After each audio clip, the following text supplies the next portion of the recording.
বাবা, অন্যদিন তো তুমি এত দেরি করো না, আজকে কেন দেরি হয়ে গেল? আজকে মায়াবনের অনেক গভীরে যেতে হয়েছিল মা। গ্রামের সবাই বলে মায়াবনে নাকি বনদেবী থাকে, সেখানে নাকি একটা সোনার ফুলের গাছ আছে। সেটা দেখতে কেমন? মায়াবনের গভীরে পৌঁছাতেই বনটা হঠাৎ অদ্ভুত চুপ হয়ে গেল। মা শুধু ঠান্ডা হাওয়ায় পাতাগুলো কাঁপছিল। তারপর বাবা? এক অপূর্ব ফুলের বাগানের একেবারে মাঝখানে দাঁড়িয়ে আছে এক প্রাচীন রহস্যময় ফুলের গাছ। তার বিশাল ডালপালা আকাশ ছুঁয়েছে, আর প্রতিটি ডাল, প্রতিটি পাতা অজস্র সোনার ফুলে ভরে গেছে। সূর্যের আলোয় সেই ফুলগুলো যেন গলিত সোনার তারা হয়ে ঝলমল করছে। হাওয়ায় দুললে এক সুরেলা আলো ছড়িয়ে পড়ছে চারদিকে। পুরো বাগানটা যেন স্বপ্নের রং ছুলেছে। লাল, নীল, গোলাপি, বেগুনি অসংখ্য বন্য ফুলের শাখে এই সোনার ফুলের গাছটা দাঁড়িয়ে আছে এক অলৌকিক রাজার মতো। যেন স্বয়ং স্বর্গের এক টুকরো এই গভীর মায়াবনের বুকে নেমে এসেছে। মা, মায়াবতী, তুমি কোনোদিন সেখানে যাবে না। বনদেবীর পুত্রের আত্মা অভিশাপে ওই গাছে বন্দী হয়ে আছে। ঠিক আছে বাবা, আমি কোনোদিন যাব না। মা, আমি বাজারে গিয়ে কাঠগুলো বিক্রি করে আসি, অনেকদিন বাজারে যাওয়া হয়নি। ঠিক আছে বাবা, তাড়াতাড়ি ফিরে আসবে। বাবা, তাড়াতাড়ি আসবে, কিন্তু আমাকে বাড়িতে একাই ভয় লাগে। ঠিক আছে মা, আমি যাবার আসবো।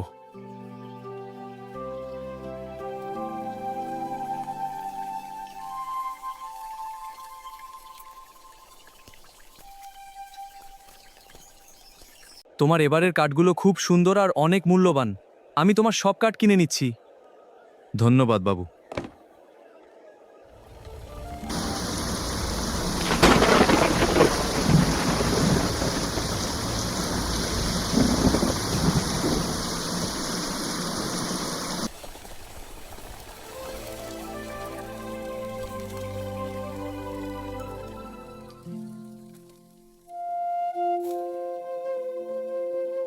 আমার একটু জ্বর লাগছে, তুমি ডাক্তারকে ডাকো।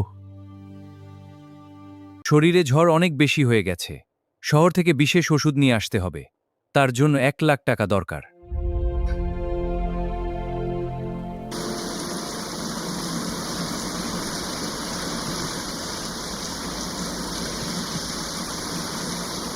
মারে, আমি তোকে আর কষ্ট দিতে চাই না, তুই শুধু বেঁচে থাকিস।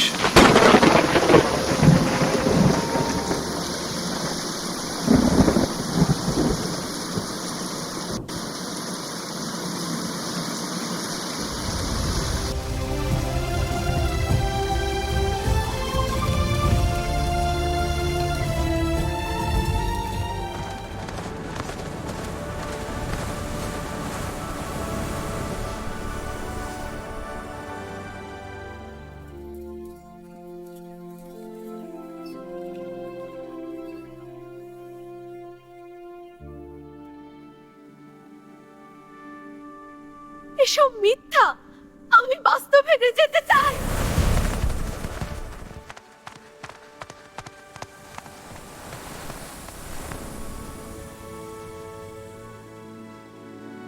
আমি এমন এক জায়গার খোঁজ জানি যেখানে পাহাড়ের মতো সোনাদানা আর অমূল্য রত্ন লুকানো আছে। চল না মায়াবতী, সেখানে গেলে আর কোনো কষ্ট থাকবে না।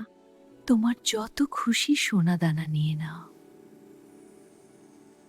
অন্যের ধনসম্পদ কখনো চুরি করবে না মামা। আমি অন্যের ধন সম্পদ নিতে পারবো না।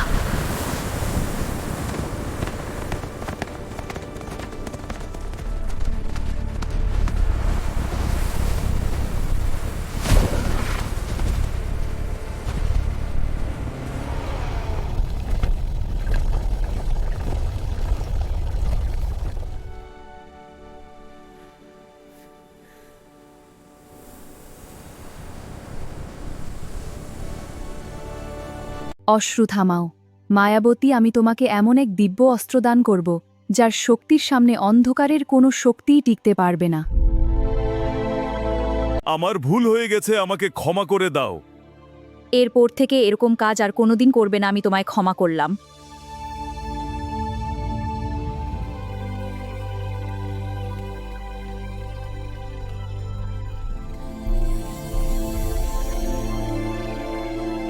বনদেবীর অভিশাপে আমি বহু বছর সেই গাছের ভেতর বন্দী ছিলাম। ভবিষ্যদ্বাণী ছিল, একদিন 3 গুণে গুণান্বিত এক পবিত্র সুদয়তয়ের মেয়ে এসে গাছটিকে স্পর্শ করবে। আর তখনই আমি আমার প্রকৃত রূপ ফিরে পাবো মায়াবতী। তুমি সেই মেয়ে। তোমার স্পর্শেই আজ আমি আবার মুক্তি পেয়েছি। মায়াবতী, তুমি কি আমার রাজ্যের রানী হবে? আমি রাজি আছি।